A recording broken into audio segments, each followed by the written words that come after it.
Welcome back to the channel. In this video I'll show you the new product award winners from the SEMA 2019 show. The award winners were given their awards on Tuesday, November 5th, 2019 at this new product breakfast, and the special guest at this award ceremony was Jay Leno, and after this list completes on the screen you'll see the interview segment from Jay Leno at this particular event. Make sure you check out the interview segment, and at the end, if you like the video, hit the like button and make sure you subscribe. Thanks for watching.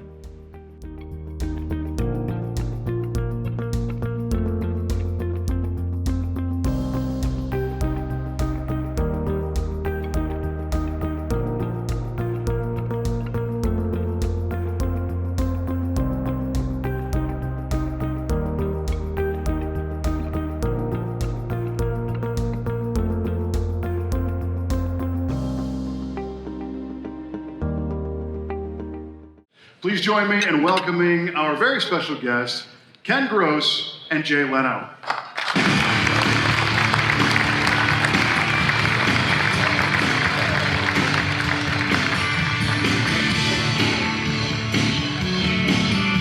Hello. Welcome to SEMA Nights. Good to see everybody. Bright and early. Ken, what's up? Well, Jay, you've been coming to SEMA for years. Do you have any memories of your first SEMA show? Well, I mean, it's the first time I came, how long ago? There was one booth, it was J.C. Whitney, and he was selling X-ray specs, so you could see the bones in your hand and see women naked. I didn't quite understand how it worked, because in the ad, you'd see the bones in his hand, then he'd look at a woman, and of course, she'd have no clothes on. And I always wondered how those specs, I never got them to work properly. But it's amazing how big it's gone and how legitimate it's become. You know, that's the really exciting part to me, is the cars are now not only faster, they handle better, they stop better, they get better gas mileage. You know, as you probably know, there's been a couple of pretty high-level accidents in the last couple of months involving high-performance cars, and a lot of times you see the press, they love to get on that, we hate cars, aren't they dangerous? But then they look at them and they realize, whoa, that chassis is better than the original chassis. That motor gets better mileage than the original motor. Those brakes stop a lot better than the original brake. And it tends to calm it down. So I'm real proud of the industry for not just making it all performance, but making it performance with safety and handling as well. So it's very exciting. What do you think's driving all this energy to make the SEMA show bigger and more exciting every year? Well, I think it's American ingenuity. You know, I see a whole resurgence in American manufacturing, whether it's Corvette or Chevrolet. I mean, the fact that Chevrolet can make this Corvette for $60,000. I, like everybody else, I was at the unveiling. I thought, okay, the C7 will continue for 70 to 80,000, and then they'll come out with this new one for 200. For example, the NSX is $205,000, one of those. You know, and when they announced the price at $60,000, I mean, it's a real triumph of American manufacturing and ingenuity. And it's not as if they, you know, put a torque converter transmission because it's lighter, you know, none of that nonsense. They have a bespoke transmission for it, a dual clutch. I mean, that chassis is as sophisticated as anything from Lamborghini or Ferrari. You know, I love the fact that all the American companies are run by engineers. Mark Royce, he's not at a marketing meeting, he's at Nürburgring all the time, you know, just testing the cars, seeing how they handle. So I think I think it trickles down. It starts in Detroit and it goes all throughout the country. Well, it really does. I just drove the new Mustang last week here at Las Vegas Speedway, and I'm no drag racer, but 11.2, 129 in a car that will top out near 200 miles an hour, and you can buy it for $80,000. Amazing. Yeah, I mean, it's really exciting to see American manufacturing competing with the Europeans at, what, a third of the price, or 25% of the price almost? I mean, it's great, and like I say, and it trickles down to all these manufacturers here, you know, little cottage industries guys, and, you know, I live in Burbank, which has a ton of guys left over from Lockheed and all the aircraft, and they're always building and doing stuff, and it culminates here, so it's really cool. So you've been a car guy since you were a kid. What aspect drives you? Is it the speed, the freedom, the aesthetics, the culture? What is it about? Well, I think Today, kids have iPhones. We didn't have iPhones. We couldn't go place virtually. We had to go place in reality. You know, like when we were kids, you had to, like now, kids sit at home and they go, hey, send me a naked picture of yourself. Okay, click. In our day, you had to get in your car, go to the girl's house, make sure her parents weren't home, somehow convince her to take her clothes off, take the picture, then you had to find a drugstore 2 towns away from your town that didn't know your parents that would develop the picture. And then when you got the picture back, there'd be black bars over all the good parts. And so it was horrible. It was horrible. So that's why we need the car. We had to get to the girl's house. So the vast majority of your car collection, they're collector cars. Some of them are over 100 years old. Right. But what do you see as the future? Some of the people interviewing me are over 100 years old. Yeah. What do I see as the future? I think the future is really exciting. You know, 3D printing has been the greatest breakthrough. I have like a lot of old steam cars, and you're not going to go to a junkyard and find a feed water heater for a 1901 white steam car. But with 3D printing, you can scan one, or you can scan a picture of one and manufacture it. We have used this Stratus system, this 3D printing, for 10 years now, and we made headlight staves for the Duesenberg. You can copy any piece, so I think it's really cool. It's really neat what's happening, you know.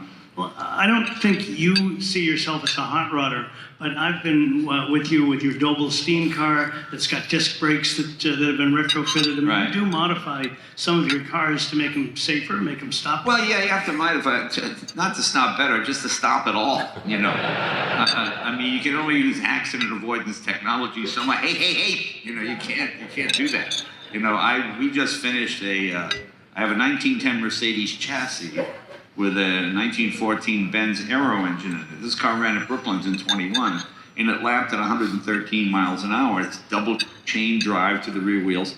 We even used the original 1910 Mercedes transmission, which is pretty amazing.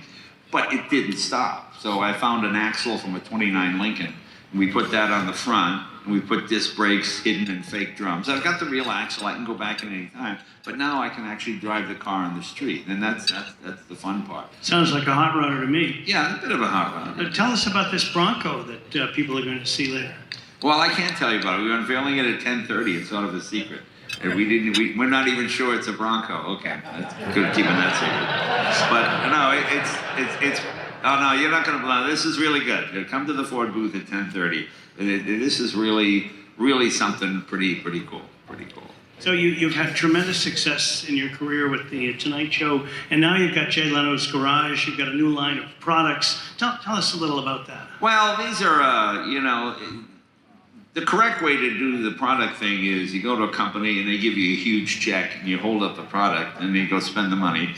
Or you spend 10 years developing the stuff in your own garage. You know, I mean, cost-wise, it's not the most efficient, but it's more satisfying because these are the products we developed in our garage and we actually use it on my own car. So when people come up to me, you know, when I did the Tonight Show, you get offered huge money to hold up the Budweiser can or whatever it is. But I don't drink, so to me, I didn't want to sell something I didn't believe in. So with these are products we developed on ourselves.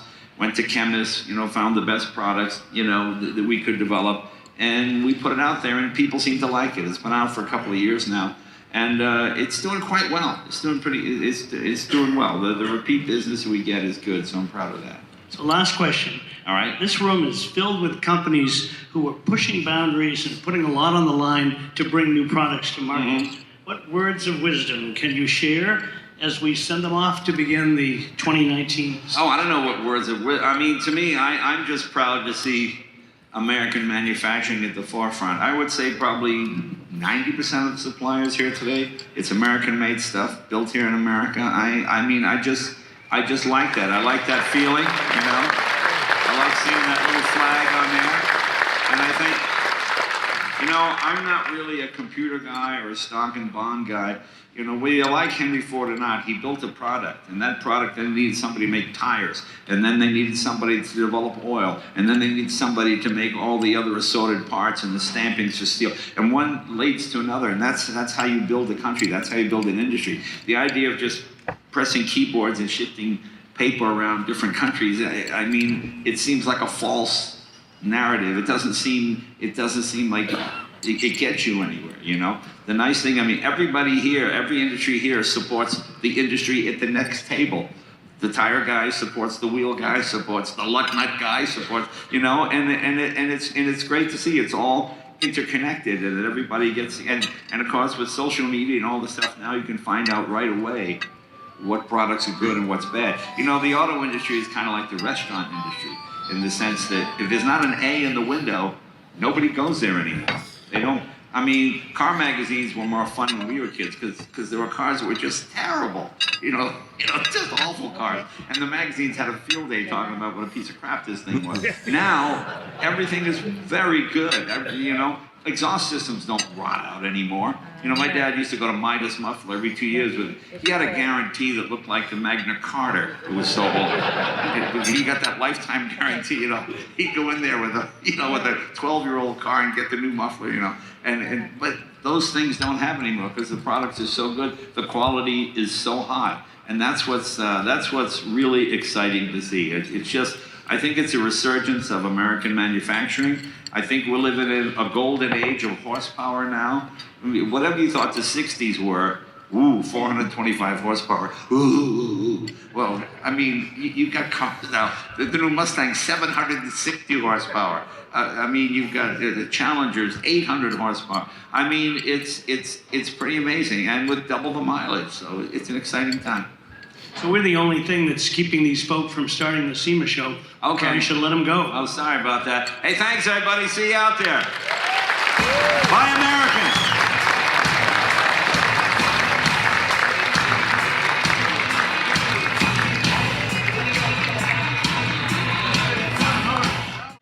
This concludes my video on the new product award winners from SEMA 2019. Make sure you check out my other videos on my YouTube channel for SEMA 2019, and thanks for watching.